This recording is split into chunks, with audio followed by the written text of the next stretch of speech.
ધરમપુર પોલીસે Bilpudi bypass road પરથી ડાંગરના પુરિયાની આડમાં લઈ જવાતા દારૂ ભરેલા પિકઅપ સાથે 3ને ઝડપી 1ને વોન્ટેડ જાહેર કર્યો। વલસાડના એસપી ડોક્ટર કરણરાજ વાઘેલાએ જિલ્લાની તમામ પોલીસ મથકમાં પોલીસ જવાનોને પોલીસ મથક વિસ્તારમાં ચાલતી ગેરકાયદેસર પ્રવૃત્તિઓ અટકાવવા સૂચના આપી હતી, જે સૂચનાના આધારે ધરમપુર પોલીસ મથકના પીએસઆઈ આર.કે. પ્રજાપતિના નેતૃત્વમાં ધરમપુર પોલીસની ટીમ પોલીસ મથક વિસ્તારમાં પેટ્રોલિંગ કરી રહી હતી, જે દરમિયાન મળેલી બાતમીના આધારે સેલવાસથી એક પિકઅપ ટેમ્પો નંબર GJ15YY2135 માં સૂકા ઘાસની આડમાં સેલવાસથી વિદેશી દારૂનો જથ્થો ભરીને ધરમપુર થઈ પિકઅપ વાંસદા જઈ રહ્યો હોવાની બાતમી મળી હતી।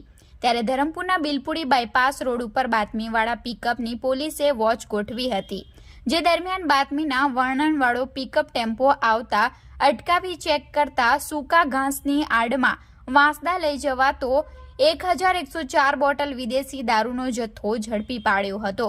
વિદેશી દારૂના જથ્થા સાથે પિકઅપ ચાલક શૈલેષ અમરત ગાવિત, રામદાસ કાકડિયાભાઈ ભોયા અને સુભાષ બાબન ચૌધરીની ધરપકડ કરી હતી। ધરમપુર પોલીસની ટીમે 1.6 લાખનો વિદેશી દારૂનો જથ્થો અને પિકઅપ તેમજ મોબાઈલ મળી કુલ 3.16 લાખની કિંમતનો મુદ્દામાલ કબજે કર્યો હતો।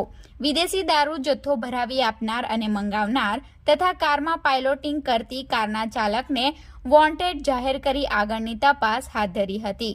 ધરમપુર પોલીસ મથકે ફરિયાદ નોંધી ઝડપાયેલા આરોપીઓના નિવેદન નોંધી આગળની તપાસ હાથ ધરી હતી।